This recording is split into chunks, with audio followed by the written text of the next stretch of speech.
titik. Saya baca agak cepat, ini bagian akhlak. Ini ada banyak prinsip-prinsip moral. Ini saya baca cepat ya. Singkirna sifat kanden wanci, duwena sifat kang wanti. Jauhi sifat yang tidak baik, milikilah sifat yang baik. Gegunem sifat kang pinuji, miliki sifat terpuji. Aja ilok gawe bobat, jangan suka berbohong. Aja ilok ngicek rarohi ing wong, jangan suka menghina orang lain. Aja ngagungaken ing salira, jangan mengagungkan diri sendiri. Aja ujub riya sum'a takabur, jangan ujub riya sum'a takabur. Aja duwe ati ngunek, jangan dendam. Ing panemu aja gawe tingkah. Bila engkau pandai, banyak gagasan, jangan sombong. Dan bisa mekeng ing nafsu, harus bisa menahan hawa nafsu. Angasana diri, harus bisa mawas diri. Ini prinsip-prinsip moral dasar. Masih sangat banyak pedoman-pedoman moral, tapi ini beberapa yang disampaikan oleh Kanjeng Sunan. Mari kita jadi orang yang baik, dan mari kita hindari sifat-sifat yang tidak baik dan tidak terpuji. Sebenarnya kita sudah tahu, makanya mungkin tidak perlu dijelaskan panjang lebar detail. Teman-teman sudah tahu. Ketika ada larangan-larangan seperti ini, sebenarnya kita akan mengangguk, iya memang tidak boleh yang itu. Hanya saja kita ini sering tidak peduli dalam penerapannya sehari-hari. Kita itu tahu kalau ditanya, apa kita tidak boleh sombong? Iya, kita memang tidak boleh sombong. Tapi apakah aku sombong atau tidak, itu kita jarang mengoreksi dan memeriksa diri kita sendiri. Apa aku bohong? Kita jarang masuk ke, apa jangan-jangan aku ini bohong. Kalau sudah punya kepentingan, itu kadang-kadang kita tidak peduli, ada bohongnya sedikit-sedikit tidak masalah. Yang penting kepentinganku tuntas. Ini yang saya maksud, ada jarak antara pengetahuan dengan kesadaran. Semoga setelah pesan-pesan dari Kanjeng Sunan ini kita tidak sekedar tahu, tapi juga sadar. Semoga kita jadi orang yang tidak suka bohong, tidak suka menghina orang lain. Kadang-kadang kita itu tidak sadar menghina orang lain. Ketika diingatkan, lah sana duluan ya Pak yang menghina, sana duluan yang memaki, yo saya harus balas memaki. Ini namanya sudah tahu kalau menghina itu jelek, kok malah kita ikut dia yang sudah jelek itu. Berarti kita followernya dia, dia maki-maki, kita maki-maki juga. Janganlah kita harus beda dengan dia yang menurut kita jelek, ya jangan ditiru. Jangan mengagungkan diri sendiri. Ini sebenarnya kita sudah tahu, sombong itu jelek, merasa besar itu jelek, takabur itu jelek. Tapi ya seringkali kita khilaf dalam hal ini. Kadang-kadang kita, saya sombong ini kan biar dia sadar Pak, bahwa bukan dia saja yang besar. Nah ini menurut saya masalah. Jadi untuk memadamkan api, jangan dengan api juga. Memadamkan api dengan air. Jadi jangan sampai kita salah membaca diri kita sendiri. Seolah-olah kalau orang lain sombong itu pasti salah. Nah, kalau kita sombong tidak, karena ini sombong dalam rangka menyadarkan orang sombong itu. Nah, ini pesannya Kanjeng Sunan, jangan mengagungkan diri sendiri, jangan ujub riya sum'ah. Ujub itu kagum dengan dirinya sendiri. Wah, ternyata aku ini memang soleh, ternyata aku ini memang alim, ternyata aku ini memang orang luar biasa, baru sadar aku. Itu namanya ujub. Jangan riya, ingin pamer. Biar orang-orang tahu betapa aku ini wawasanku luas. Biar orang-orang ngerti bahwa aku ini pinter loh cara berpikirnya. biar orang ngerti bahwa kalau aku menganalisis itu bisa canggih. Itu namanya riya. Jangan sum'ah. Sum'ah ini dekat dengan ujub. Kalau ujub itu keluar dari diri kita. Kalau sum'ah itu kita seneng kalau ada orang-orang muji kita, orang-orang mungkin mengungkap kebesaran kita. Wah, sampean ini memang orang luar biasa. Wah, sampean ini memang pointernya kalau menjelaskan itu. Kagum saya. Terus begitu ada teman bilang begitu, kita oh iya ya, aku itu memang hebat. Buktinya teman-teman ini ngakui semua. Itu namanya sum'ah. Ini penyakit-penyakit hati yang dipesankan oleh Kanjeng Sunan. Semoga kita tidak ada di situ. Jangan dendam. Semoga kita bisa menahan hawa nafsu. Dan mari kita selalu mawas diri. Jadi mawas diri itu berarti pandangan kita lebih banyak terarah pada diri kita sendiri. Jadi seperti orang yang pegang kaca. Pegang kaca itu kan melihat dirinya sendiri lebih banyak. Jadi bukan seperti orang yang pegang senter. Kalau pegang senter melihat keluar ke sana. Kalau pegang kaca itu melihat dirinya sendiri ke dalam. Jadi kalau ada yang jelek-jelek, ada yang hitam, ada yang kotor dari wajah kita, kita tahu. Nah, itu namanya mawas diri. Semoga pegang senter kita tidak lebih banyak daripada pegang kacanya. Karena orang terlalu banyak pegang kaca itu biasanya mencari-cari salahnya yang lain-lain sampai lupa bahwa dirinya juga banyak salah.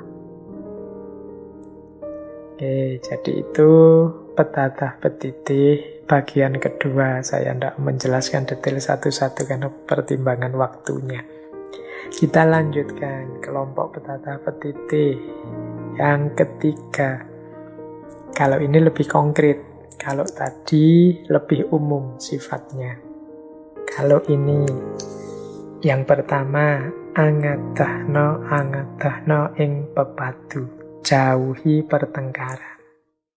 Kemudian yang kedua, pamburuban kang ora patut anulungi, yang salah tidak usah ditolong.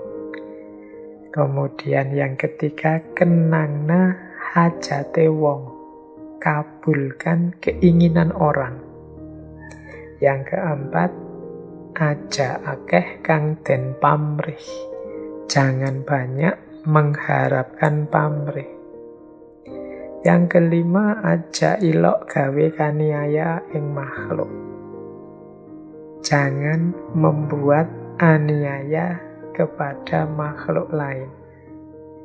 Kemudian aja nyidra janjimu barang, jangan mengingkari janji. Kemudian aja ilok ngamat kang durung yakin, jangan suka mencela sesuatu yang belum terbukti kebenarannya. Ini beberapa pesan lagi dari Kanjeng Sunan berhubungan dengan moralitas akhlak kita kepada sesama. Yang pertama, mari kita jauhi pertengkaran. Hidup ini memang kadang-kadang kita berhadapan dengan perbedaan-perbedaan prinsip, perbedaan-perbedaan pandangan, perbedaan-perbedaan perspektif, tapi semoga tidak berbuah pertengkaran. Karena kalau sudah jadi pertengkaran itu biasanya yang rugi semuanya. Urung menemukan kebenaran, gagal menetapkan siapa yang lebih benar, pada akhirnya hanya ketemu dengan ruginya, pecahnya persahabatan. Kita kehilangan teman. Jadi mari kita jauhi pertengkaran. Jangan sampai kita kehilangan teman. Kehilangan teman itu tidak sederhana loh. Saya bilang tadi hidup ini selalu butuh dukungan orang lain. Kalau kita kehilangan banyak teman, itu nama lainnya adalah kita kehilangan banyak dukungan. Berarti nanti ada banyak aspek hidup yang tidak bisa segera tuntas karena tidak ada dukungan orang lain. Maka mari jauhi pertengkaran. Kemudian Yang kedua, ini prinsipnya menarik. Yang salah tidak usah ditolong. Jadi ini sebenarnya prinsip keberpihakan. Betapapun kita tetap harus berpihak pada yang benar dan yang baik. Jangan sampai kita berpihak pada yang salah, meskipun itu saudara kita, meskipun itu teman dekat sahabat kita, meskipun itu orang yang banyak jasanya pada kita. Tetap prinsipnya yang salah tidak usah ditolong. Jadi salah ya dibilang salah. Orang salah itu biasanya harus siap dengan konsekuensi dari kesalahan yang dia lakukan. Mungkin hukuman, mungkin kesulitan-kesulitan, ya sudah, itu sewajarnya orang salah. Jangan sampai kita berpihak pada yang salah atau membela yang salah, meskipun yang salah itu orang-orang dekat, teman kita, dan lain sebagainya. Kemudian kenangna hajate wong, kabulkan keinginan orang. Semampu kita, mari kita saling membantu. Kalau kita bisa menolong kesulitan saudara kita, yuk ditolong. Tidak usah terlalu banyak pertimbangan lagi. Selama masih dalam kemampuan kuasa kita menolong, menolonglah. Dan jangan banyak pamrih. Karena mungkin seringkali kita ini kalau menolong orang itu selalu perhitungan nanti saya dapat apa. Termasuk menunggu ucapan terima kasih, itu menurut saya ya jenis pamrih. Dia terima kasih ya alhamdulillah, dia tidak terima kasih juga tidak masalah. Karena memang saya melakukan ini bukan karena ingin diterima kasih atau ingin dibalas jasa, enggak. Saya melakukan ini karena ini sesuatu yang baik yang diperintahkan oleh Allah, itu saja. Tidak usah pamrih macam-macam, karena biasanya kalau amal baik itu ditambahi pamrih-pamrih, hasilnya bisa kecewa-kecewa. Kemudian kalau kita sudah kecewa-kecewa dengan kebaikan yang kita lakukan, akhirnya kita tidak terlalu gairah, tidak terlalu semangat lagi melakukan kebaikan. Jadi terus enggan. Misalnya kita sedekah, terus tadi kita berharap, saya sedekah ini di antara harapan kita, semoga dia juga tahu diri lah, tak bantu gini ya terima kasih lah paling tidak. Ternyata dia tidak terima kasih. Itu kan kita kecewa terusan. Kita nunggu-nunggu diterima kasih, terima kasihnya tidak muncul-muncul. Akhirnya kan kita di babak selanjutnya justru kehilangan kebaikan, karena kita terus males sedekah. Banyak orang yang tidak tahu diri, tidak mau terima kasih. Akhirnya kita yang kehilangan kebaikan kita. Kita kehilangan hal-hal baik dalam hidup kita, karena diawali kita sendiri matok pamrih-pamrih. Maka yuk kalau bisa kita lakukan kebaikan dengan sesedikit mungkin pamrih lah. Kalau memang apa bisa Pak tidak ada pamrih, yuk sekecil mungkin. Atau tidak usah bergantung lah pada pamrih-pamrih. Jadi dia terima kasih ya syukur, alhamdulillah, tidak terima kasih juga tidak apa-apa. Nah ini berarti tidak tergantung. Tapi kalau kita punya prinsip, ya orang habis diberi ya harus terima kasih, ya mungkin kita nanti akan jatuh pada kekecewaan demi kekecewaan. Bukan masalah kecewanya, tapi karena selanjutnya mungkin kita tidak lagi terlalu percaya dengan kebaikan.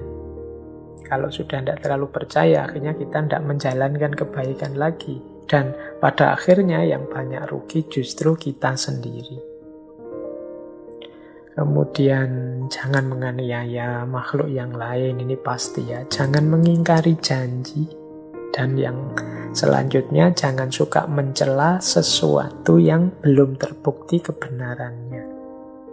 Ini yang terakhir ini seolah-olah pesan pada kita hari ini. Aja ilok ngamat kang durung yakin.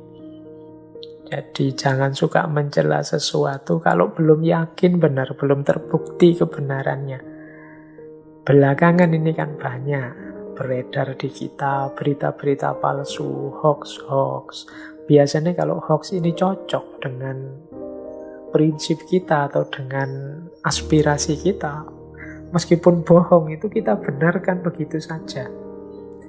Misalnya karena kita benci pada seseorang, tiba-tiba ada fitnah atau hoax yang buruk tentang orang itu, biasanya kita cenderung membenarkan fitnah atau hoax itu. Kalau ada orang menjelaskan, salah mas, tidak begitu, itu berita palsu, biasanya kita ngeyel, bisa saja benar, mana ada asap kalau tidak ada api. Misalnya kita ngeyel, pokoknya orang yang kita benci itu harus tetap salah, harus keliru. Kita diluruskan tidak mau. Nah, ini dipesan oleh Kanjeng Sunan, Mbok Yo. Kalau memang belum terbukti kebenarannya, jangan kesusu dicela, jangan kesusu disalahkan. Baru kalau sudah yakin, oh ternyata ini memang benar, bolehlah dideklarasi, ditunjukkan bahwa ini salah. Jadi ini menurut saya sangat relevan dengan situasi kita hari ini yang sering terseret oleh arus viral dan tidak viral, yang kadang-kadang tidak kritis. Sehingga meskipun belum terbukti benar salahnya, kita langsung saja ikut menimpali sesuai dengan aspirasi dan keinginan kita. Baik. Nah, ini kelompok yang keempat. Ini kelompok tata perilaku. Tata krama atau tepo seliro. Yang pertama, tepo saliro den adol. Tampilkan perilaku yang baik. Dan hormat ing wong tua. Harus hormat pada orang tua. Dan hormat ing leluhur. Harus hormat kepada leluhur. Hormaten emanen mulyaken ing pusaka. Hormati, sayangi, dan muliakan pusaka. Dan welas asih ing sapada-pada. Hendaknya menyayangi sesama manusia. Dan muliakan ing tetamu, menghormati tamu.